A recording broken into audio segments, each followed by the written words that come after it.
โอ้แต่ว่าช่างเพิ่นบ่เห็นมื้อนี้พี่น้องไอ้เนาะโมเมนต์เมื่อหาอาบน้ำอาบท่าแล้วบ่เห็นแต่รถอันว่า10ล้อเราปีนท้องพังหลังอยู่พี่น้องเลย เนาะเอ่อพักเที่ยงแต่เบิ่งเนาะเราตั้งวงกบอยู่ระหว่างกลางใส่วงกบเอียงเข้าไปแล้วก็เฮ็ดองตรงอยู่บัดนี้พี่น้องเลยเนาะเรื่องสีไม้ลายมือนี่บ่ให้เว้าเว้ยพี่น้องเลยเนาะถือว่างานปาเนตเนาะน้องเพิ่นทางสร้างเพิ่นก็ถือว่าประสบการณ์โชคโซนอะไรง่ายอยู่บ่ลูกไผ่ลูกเคยนี่บ่ติมันเนาะกันมันอยู่น้ำเพิ่นเนาะมันว่าจะเฮ็ดเฮือนทหารนะตะคางกันคันเขาทำออกเฮือนเห็นบ่สิบ่ไปอยู่น้ำพัวเนาะสิเอามาอยู่พี่เนาะมาอยู่ใกล้พ่อใกล้แม่เนาะแบบนั้นแหละเนาะฮะย่านเขาบ่มักน่ะมีแต่ว่านี่นะเนาะมีแต่ว่าเขาบ่มักเลยโอ้ยคนมัก22ได้นี่เนาะโดยโอ้เฒ่าแล้ว25นี่ให้ได้25นี่เด้อเดี๋ยวอีก3ปีได้นี่เนาะพ่อเนาะแม่นบ่เดี๋ยวอีก3ปีอีก25นี่ให้ได้เนาะแม่เนาะ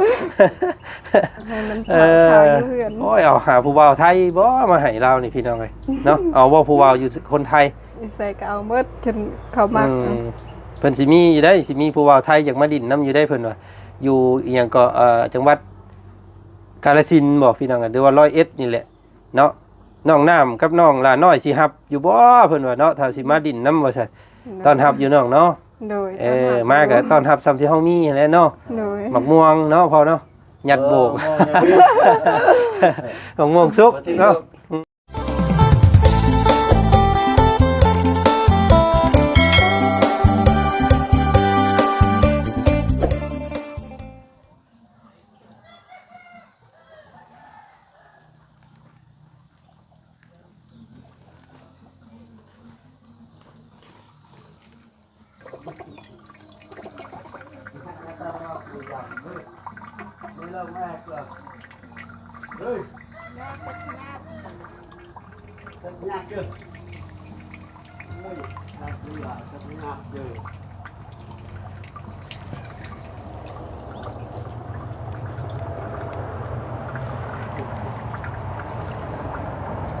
เนาะพี่น้องเป็นหูปเป็นหางตั้งวงกบเรียบร้อยก็เกือบจะแล้วว่าสันพี่น้องเลยเนาะห้องน้ำบ้านของน้องน้ำเพิ่นพี่น้องเลยเนาะโถโดดเดียวว่องไวสมกับเราว่าไว้เมื่อวานเนาะอาทิตย์หนึ่งได้ใส่เลยแน่นอนเราว่าพี่น้องเลยเนาะมื้อนี้เฮ็ดอีกเบิดมื้อก็ถือว่าหุ่มห่อแล้วก่อนี่พี่น้องเลยเนาะจวดจาดรวดเร็วเด้อพอน้องน้ำเพิ่นอีกพอน้องดาวน้อยเพิ่นอีกก็ได้สร้างสีมือเนาะรวดเร็วพี่น้องเลยป๊าดโถคักกะดีนี่เนาะเนาะก่อนสิกลับบ้านกลับซองพี่น้องไงทางบ่าวจันกะแวะเวียนเข้ามาเยี่ยมมายามอัปเดตห้องน้ำน้องน้ำให้พี่ให้น้องเบิ่งส้มก่อนสิกลับบ้านเนาะเพียงเนาะป้าโถเอากับทักทายสบายดีพ่อแม่พี่น้องกันหมดสุขสุขคนเจอกันบรรยากาศตอน11 โมงกว่าเกือบจะเที่ยงแล้วพี่น้องไงเนาะบ่มีแสงแดดปานใดมื้อนี้พี่น้องไงเนาะพอดีฮุบภูแต่ว่ากะฮ้อนอยู่ได้พี่น้องเอ้ยมื้อนี้ก็ได้เนาะโตเนาะมามื้อนี้เกือบเลยได้พี่น้องเอ้ยเราเฮ็ดอีกเบิดมื้อนี้ก็ถือว่าหุ่มห่อแล้วก่อนี่เนาะพี่น้องเนาะโอ้แต่ว่าสร้างเพิ่นบ่เห็นมื้อนี้พี่น้องเอ้ยเนาะโมเมนต์เมื่อหาอาบน้ำอาบท่าแล้วบ่เห็นแต่รถอันว่า10ล้อเราปีนท้องพังหลังอยู่พี่น้องเอ้ยเนาะพักเที่ยงแต่เบิ่งเนาะเราตั้งวงกบอยู่ระหว่างกลางเลยพี่น้องเอ้ยเนาะมันก็พอดีอยู่ว่าซั่นซะเนาะเพราะว่าห้องน้ำเราบ่ได้ใหญ่เป็นห้องน้ำแบบขนาด2.50 เมตรคูณ2 เมตรเนาะก็ใส่วงกบเอียงเข้าไปแล้วก็เฮ็ดองตรงอยู่บัดนี้พี่น้องเอ้ยเนาะเรื่องสีไม้ลายมือนี่บ่ให้เว้าเว้ยพี่น้องเอ้ยเนาะถือว่างานปาเนตเนาะน้องเพิ่น ทางสร้างเพิ่นก็ถือว่าประสบการณ์โชคโชนพอสมควรพี่น้องเอ้ยโอ้เทคานคักแน่ได้พี่น้องเอ้ยบ่แม่นว่าสิจับใส่โดได้เนาะเพื่อความแน่นหนาเป็นมั่นคงเพิ่นก็ใส่เหล็กใส่หลาคักแน่พี่น้องเอ้ยเนาะเอามาเยี่ยมมายามเมืองน้องเพิ่นก่อนพี่น้องเอ้ยเนาะพี่บ้านเฮือนงามคือเก่าพี่น้องเอ้ยเนาะสีบ่ได้ลาบ่ได้ลงแล้วไม้เสื้อลานี่เนาะนับมือยังสิเกี้ยงสิก้อยไปหน้าพี่น้องเอ้ยเนาะ ไปทางใดเด้เนาะสมอยสิมีแท้เนาะ สบายดี คืององคือเงาแท้มื้อนี้เฮ้อพี่น้องเนาะสร้างเพิ่นเมื่อบ่ได้บ่ โดย เอ้าเพิ่นไปใช้ได้นอก เมื่อพัก พักอันเที่ยงนี่บ่ เที่ยงโดย โอ้เป็นยังไงเนาะพักเที่ยงแล้วเมื่อกินข้าวอยู่พุ่นบ่หรือว่าย่อข้าวเราอยู่พี่ก่อนน้อง เมื่อเขาอยู่เฮือนเมื่อกินอยู่เฮือนเพิ่น อ๋อเมื่อกินอยู่เฮือนเรา โดย โอ้บ่ได้เลี้ยงข้าวเพิ่นบ่ซะน้อง เขาว่าอย่ากินอยู่เฮือนเองเพิ่น อ๋อ บ่ได้กิน เพราะว่ามื้อหามน้ำอาบในเลยเนาะ โดย มันจังเย็นเพราะว่ามันร้อนยามนี่พี่น้อง มันฮ้อนแฮง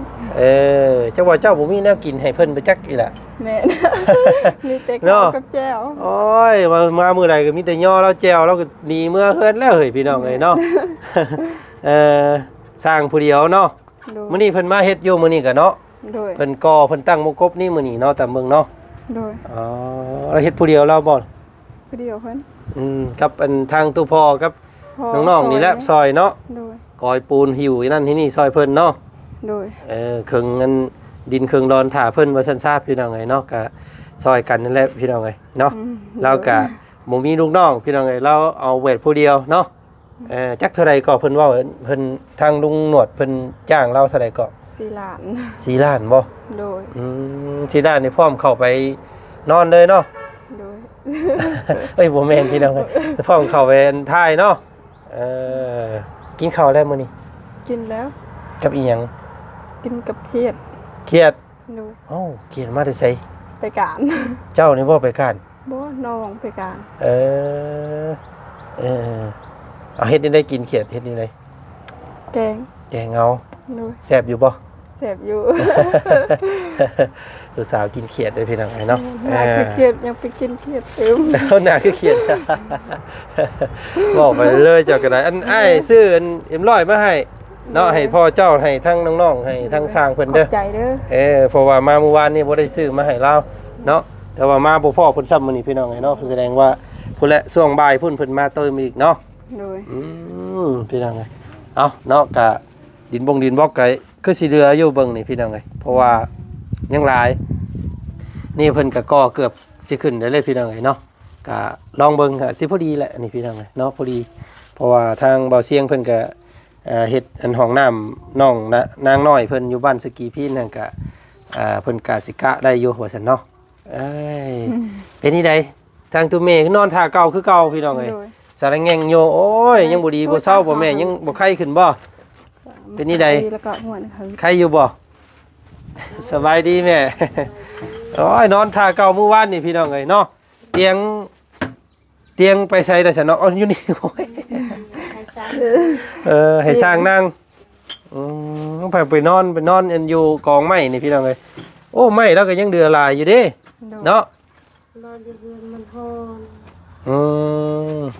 เพราะว่ามันอยู่ตารางมันสิเย็นกว่าเนาะโอ้ไม่อันเดือจากอันเฮ็ดเฮือนนี่นะว่าน้องอันนี้เนาะ โดยบ่แม่นไม้เขาให้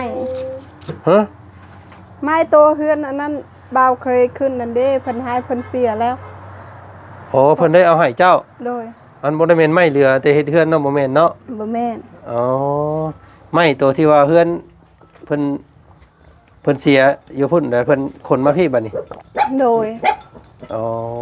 มาให้เพิ่นนะ โอ้โดยโอ้พอดีเฮ็ดเฮือนครัวเฮ็ดขี้ตะไคร้ก็ได้หั่นเนาะ โดยสิให้เดินครัวอยู่ แล้วว่าสิเฮ็ดเฮือนครัวสิเฮ็ดไปทางใดเนาะ ติ๊กเสีย ว่าสิเฮ็ดไปทางใดเฮือนครัว ยังบ่มีเสายังบ่มีสังก็บ่มี อืม ยังบ่ฮู้ อืม คันมีเสามีหยังครบใครนะจะฮู้ เฮ็ดไปทั้งพุ่นก็ได้เนาะ โดย ข้างติดก็ออกไปทั้งพุ่นก็ได้พี่น้องคำว่าเฮ็ดนะเพราะว่าทางนี้มันเบิดแล้วนี่เนาะก็ว่าก็ออกไปนี่มันก็ซื้อสิ ตันหมงทางขึ้นเนาะ โดย จากนั้นก็สิเอาออกข้างเล่าเจ้าพุ่นคำว่าสิเฮ็ดเฮือนครัวนะพี่น้องเอ้ยเนาะเพราะว่ายังจูไฟอยู่หมงอันเก่าคือเก่าเนาะยามฟ้ายามฝนแล้วก็สิเฮ็ดได้บัดนี้พี่น้องเอามีแต่เอามาจุอยู่ในเฮือนพี่แล้วมันอูดพอดีอูดเจ้านอนอยู่เทิงเฮือนเนาะขี่อันคอนไฟขึ้นอูดตาลำบ่แล้วพี่น้องเอ้ยเนาะ เอาพี่น้องกันเนาะกะแก้ไขเบิ่งเองแล้วน้องเด้อ โดย เนาะกะใครแน่อยู่ดอกบานนี้มุงรับมุงนอนสะดวกสบายเด้อพี่น้องไงเนาะเจ็บอยู่บ่แม่เป็นนี่ใดเจ็บคือเก่าอ๋อพี่น้องไงยังบ่ได้กินหืดกินยาซ้ำเนาะหืดยากับบ่มีเฮ็ดนี่ได้สิกินน้ำต้มน้ำหยังบ่ได้ต้มบืดต้มยาบ่ได้มีว่าอันยาต้มยาหยังอันหางไม้หักตอก บ่มี โอ้พี่น้องเลยปากันนอนกับอันตุ้มไม่2-3ลำมันเลี้ยงกันซื่อๆพี่น้องเนาะระวังตกได้หันพี่น้องเลยยับตัวนี้เข้าไปใกล้เดี๋ยวมันนอนอยู่พี่เป็นหยังเนาะ เต้ก็เปิกยาวแล้วก็เรียน อันนี้น้องทรายบ่ โดย เข้าเฮียนอยู่บ่ บ่ไปอีกใจเลยดักโตเลย หน้ามุมหน้าเมาแท้พี่น้องเลยเนาะ เพื่อดับเลย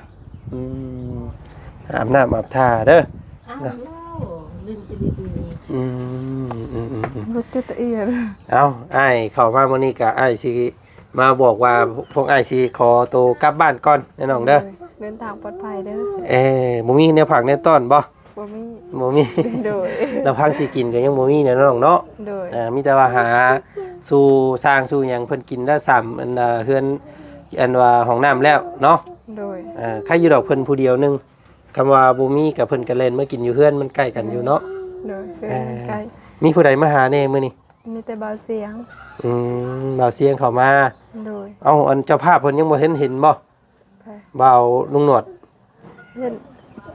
เห็นแต่เมื่อวานนี่ลงมา มื้อนี้ยังบ่ทันมามื้อนี้เนาะ โดย พี่นางไงเนาะกะเพิ่นก็คือสิหาก็ขึ้นมาเมื่อวานนี้ แบบทานเอาไหม อืม เจ็บชะหลังแล้วก็ต้องพาแล้ว โอ้ยบ่เป็นหยังแม่เว้าหยอกซื่อๆเนาะเอามีแต่ซุมเจ้าพากันหาอยู่หากินตามซุมเจ้าโลดเนาะ โดย ข้าวน้ำซ้ำปลากะสิเอายังหลายอยู่บ่ข้าวยังอยู่เนาะ ยังอยู่ ยังอยู่แต่ว่าบ่หลายคือสิบ่กุ้มหรอกปีอันนี้เนาะเพื่อสิฮอดยามฝนยามยามเกี่ยวเกี่ยวข้าวอีกพี่น้องเอ้ยเฮ็ดที่ได้สบายนี่เนาะหาเงินซื้อเอา หาละไม้ละหมอกนั่นแหละไปขายอยู่เวียดพุ่นถึงได้กินซื้อเป็นกิโล ซื้อเป็นโลเป็นอันนั้นเอามันบ่มีเงินซื้อกระสอบใหญ่กันเนาะ โดย ซะพี่น้องเอ้ยทางตู้พ่อเพิ่นกับผู้กำลังสิจูพื้นจูไผอันสิเฮ็ดกินหยังเนาะพ่อสบายดี โอเคมานั่งพี่เนาะบ่ได้ไปไสเนาะช่วงนี้เนาะอันงานสวนงานให้เบิดแล้วบ่พ่อเฮ็ดแล้วเบิดแล้วบ่ ยังจะมันปลูกถ้าปลูกมัน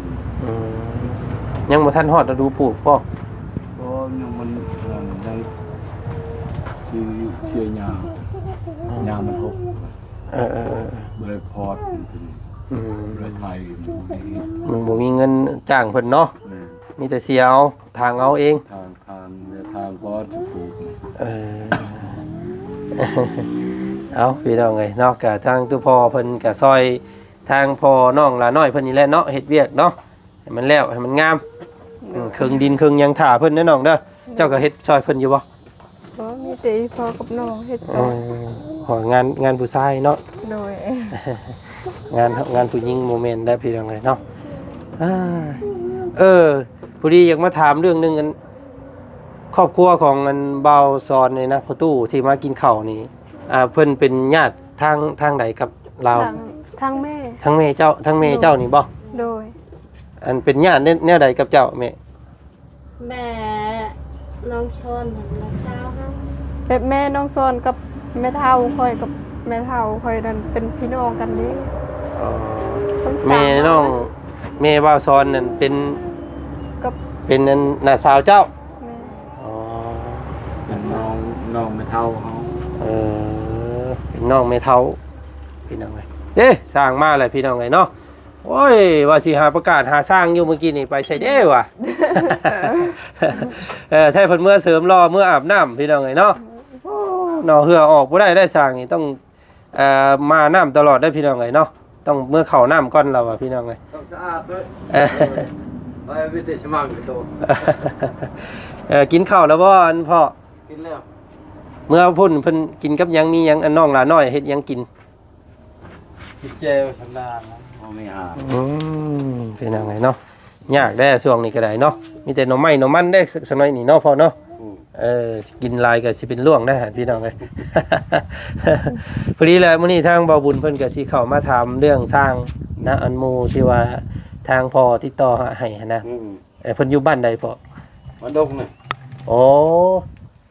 จะว่าอันหยังอันเมียอันผัวเขาอันอิหยังก็สาวมอมนั่นมาจักบ่เอ้ยมอมผัวเอ้ยอันพี่น้องกับอันเอ้ยนานเอ้ยหยังอันนี้แม่นบ่ จิตน่ะจิตไอ้น้อง เออ จิตเกลือเบตาจิตเชิมเลยตัวหา สีไม้ลายมือเพิ่นงามอยู่ติเนาะพ่อเนาะ น้ อืม ำข้าวไฟ จูบเกะ อืม งามไปตามพลังจุลูกนี่ เออ เราเห็น ก็เฮ็ดตามที่เฮางบเฮาได้เนาะ ไม่ได้เจ้าเต็มก็เห็นนั้น เอาแบบให้เบิ่งได้ก็ให้เบิ่งตามนั้นได้เนาะ แม่น เจ้าบ่ไปบ่เจ้านี่เป็นหยังเจ้าคือบ่เฮ็ด เอาข้าวเวียบอยากนั่นไทยนาเนี่ย อยากเฮ็ดหน้าโอ้ยพี่น้องเนาะใส่บ่มีลูกเขยอยู่คือ ใช่มีลูกเคย บ่แม่นบ่อันมีลูกชายเอาลูกไผ่มาเฮือนอยู่ก็บ่ให้ลูกชายเฮ็ด โอ้ยลูกชายอันเบิ่งบ่ได้ อืม เบิ่งมันไปแล้วพุ่นไปลงน้ำตาลจะเงินไปใช้ ไปเฮ็ดเวียกเฮ็ดอันนั้นพุ่นเพิ่นเนาะจะบ่ค่อยอันเฮ็ดหน้าปานใดพุ่นน่ะเนาะแต่ว่ามีลูกชายเอาลูกไผ่มาเฮือนเด้อปล่อยให้ลูกชายยังสิเฮ็ดงานหนักอยู่เนาะ แม่น โอ้ถ้าผู้ใดสิมาเป็นเคยพ่อน้องหลาน้อยเพิ่นนี่ต้อง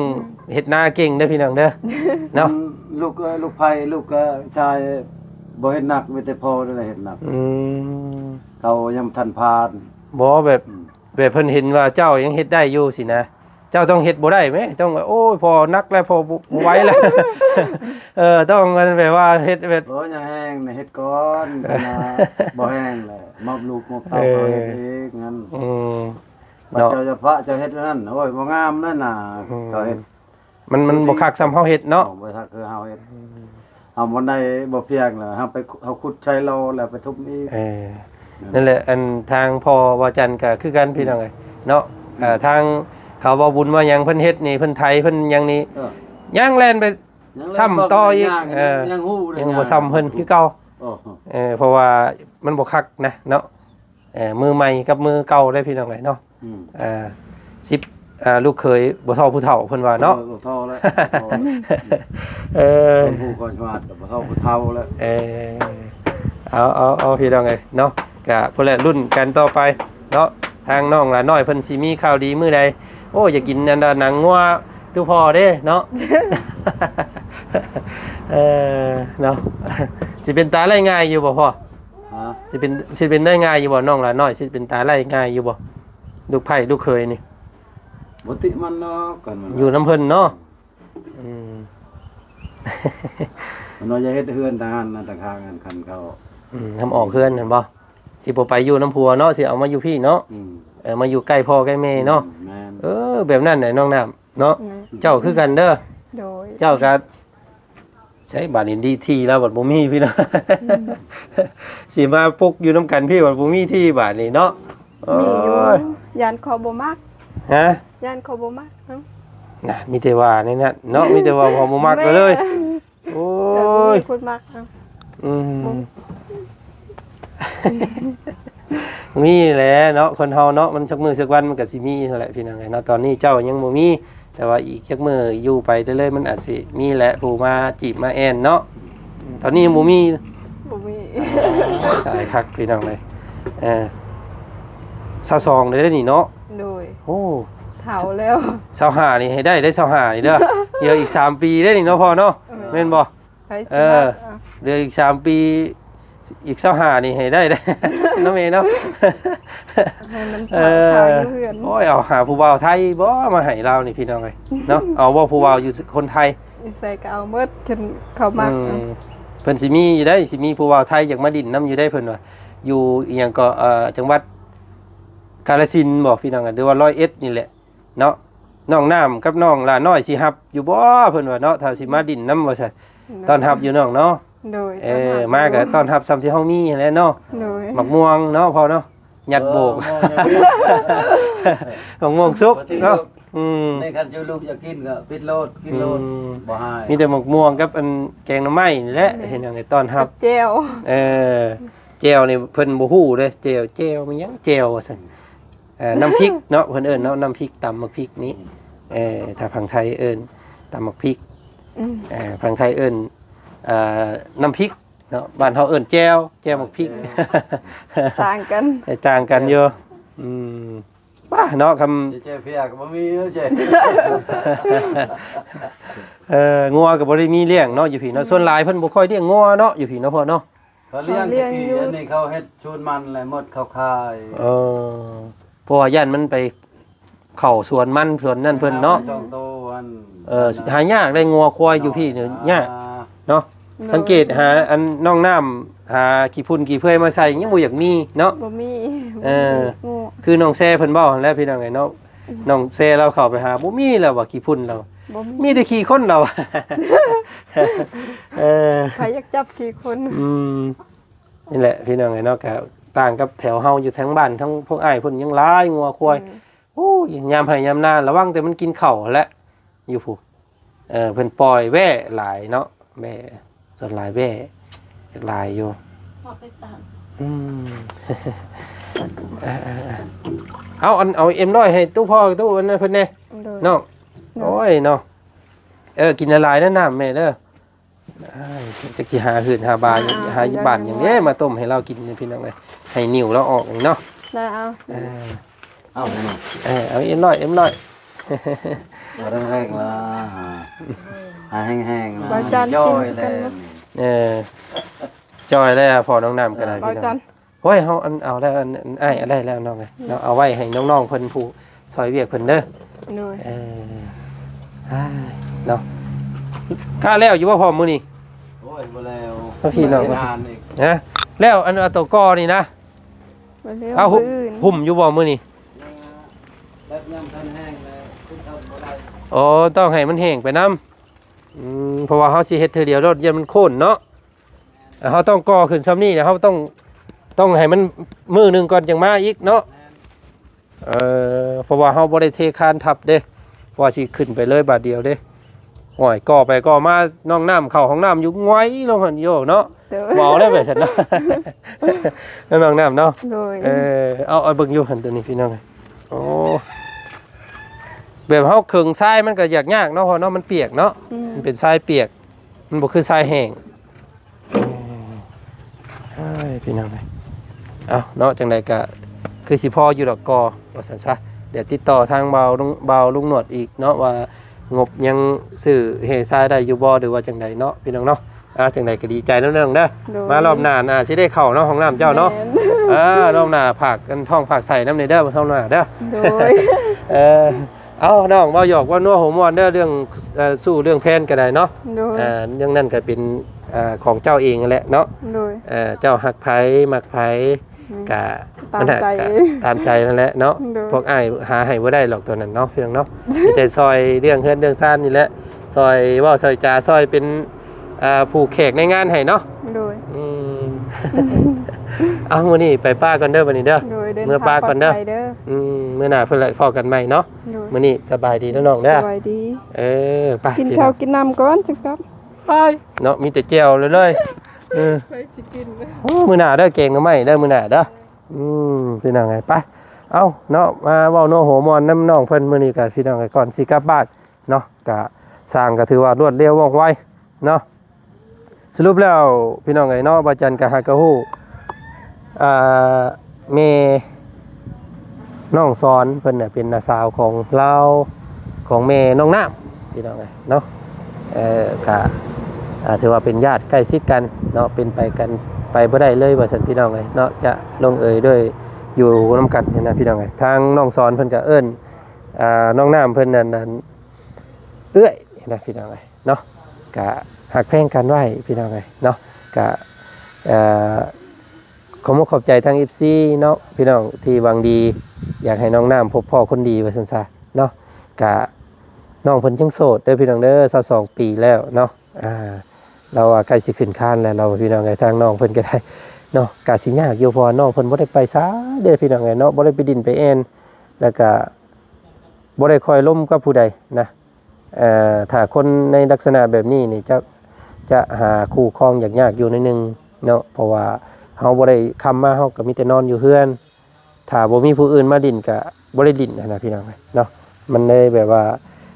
ยากแน่ว่าซั่นซะเนาะคือเพิ่นว่าแล้วพี่น้องคำสุภาษิตเนาะพี่น้องเนาะคนบ่ออกจากบ้านบ่เห็นลานแดนไกลว่าซั่นพี่น้องเอ้ยเนาะถ้าบ่ไปหำเฮียนก็บ่มีดอกความรู้เนาะพี่น้องเอ้ยก็รุ่นเบิ่งน้องเพิ่นสิมีข่าวดีง่ายหลายส่ำใดก็ติดตามเนาะพี่น้องเนาะ